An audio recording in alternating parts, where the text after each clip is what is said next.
ಚೆನ್ನಾಗಿದೆ ಮ್ಯಾಮ್. ಅದು ಕ್ಯಾಸ್ಟಿಸಮ್ದು ಎಲ್ಲ ಚೆನ್ನಾಗಿ ತೋರಿಸಿದ್ದಾರೆ ಅದರಲ್ಲಿ. ಚೆನ್ನಾಗಿದೆ, ಸೂಪರ್ ಆಗಿದೆ.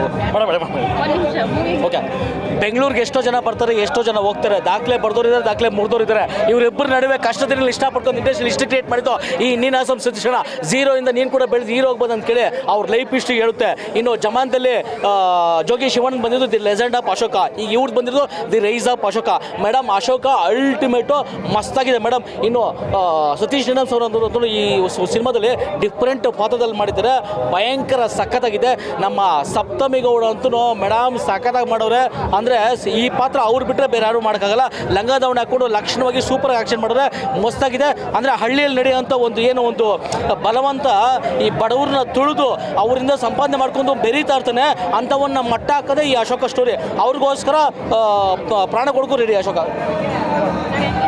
ತುಂಬ ಚೆನ್ನಾಗಿದೆ, ತುಂಬ ಕಥೆ ಚೆನ್ನಾಗಿದೆ, ಸ್ಕ್ರೀನ್ ಪ್ಲೇ ಚೆನ್ನಾಗಿದೆ, ಎಲ್ಲರ ಪರ್ಫಾರ್ಮೆನ್ಸ್ ಚೆನ್ನಾಗಿದೆ, ಟೋಟಲಿ ಎಲ್ಲ ವಿಭಾಗದಲ್ಲಿ ಚೆನ್ನಾಗಿದೆ.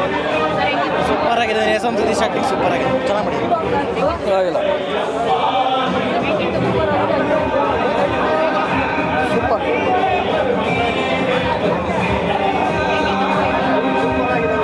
ಸೂಪರ್ ಮೂವಿ ಇಷ್ಟ. ಸೂಪರ್ ಆಗಿದೆ ಮೇಡಮ್, ಚೆನ್ನಾಗಿದೆ ಮೂವಿ ಎಲ್ಲ, ಸ್ಟೋರಿ ಎಲ್ಲ ತುಂಬ ಚೆನ್ನಾಗಿದೆ ಮೇಡಮ್. ಎಲ್ಲ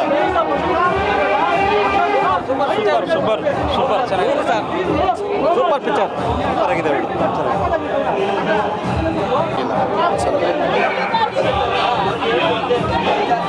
ಸಖತ್ತಾಗಿದೆ, ಚೆನ್ನಾಗಿದೆ ಪಿಕ್ಚರ್, ಸಖತ್ತಾಗಿದೆ.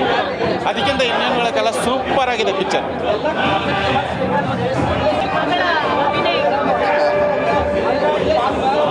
ತುಂಬ ಚೆನ್ನಾಗಿ ಮಾಡಿದ್ದಾರೆ.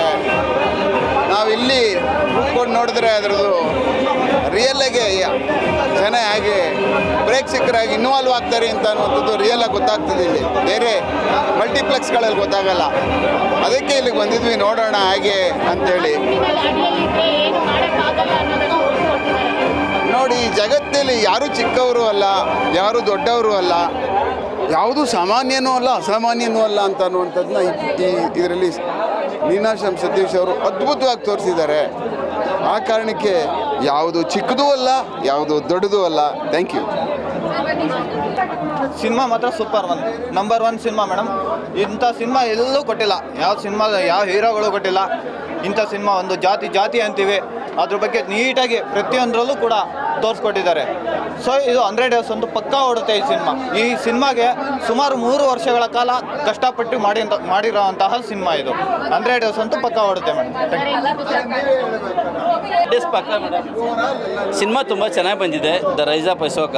ಯಾಕಂತಂದರೆ ಸತೀಶ್ ಸರು ಈ ಸಿನಿಮಾಗೋಸ್ಕರ ತುಂಬ ಒಂದು ಎಷ್ಟೋ ವರ್ಷ ಆದರೂ ಮದುವೆ ಆಗದೇ ಇರೋರಿಗೆ ಒಂದು ಮಗು ಆಗುತ್ತೆ ಅನ್ನುವಂಥ ಕ್ಯೂರಿಯಾಸಿಟಿ ಕುತೂಹಲ ಎಷ್ಟಿರುತ್ತೋ ಅಷ್ಟು ಆಸೆ ಇಟ್ಕೊಂಡು ಸತೀಶ್ ಸರ್ ಈ ಸಿನಿಮಾ ಮಾಡಿದ್ದಾರೆ. ಈ ಸಿನಿಮಾದಿಂದ ಅವ್ರಿಗೆ ಒಳ್ಳೆ ನೇಮ್ ಬರುತ್ತೆ, ಒಳ್ಳೆ ಹೆಸರು ಬರುತ್ತೆ. ಯಾಕಂದರೆ ಅವರು ಅವಾಗ ಕಾಲದಲ್ಲಿ ನಾವು ಕೇಳಿದ್ವಿ ಅಷ್ಟೇ, ನೋಡಿಲ್ಲ. ಅವರು ಬಂಗಾರದ ಮನುಷ್ಯ ಸಿನಿಮಾ ಮಾಡಿದಾಗ ಎಷ್ಟೋ ಜನ ಹೋಗ್ಬಿಟ್ಟು ಜಮೀನು ಕೆಲಸ ಮಾಡಿ ಡೆವಲಪ್ ಆದರು ಅನ್ನೋ ವಿಷಯನ ಕೇಳಿದ್ವಿ. ಬಟ್ ಈ ಸಿನಿಮಾ ನೋಡಿದ ಮೇಲೆ ನಮಗನಿಸಿದ ಒಂದೇ ಎಷ್ಟೋ ಜನ ನೋಡಿರೋರು ಸಮಾಜನ ಬದಲಾವಣೆ ಮಾಡಲಿ, ನಾನು ಮೇಲ್ ಜಾತಿ, ನಾನು ಕೀಳು ಜಾತಿ ಅನ್ನೋದನ್ನು ಬಿಟ್ಬಿಟ್ಟು ಮನುಷ್ಯ ಜಾತಿ ಅನ್ನೋದೊಂದು ಇರಲಿ ಅನ್ನೋದೊಂದೇ ಉದ್ದೇಶ. Thank you so much.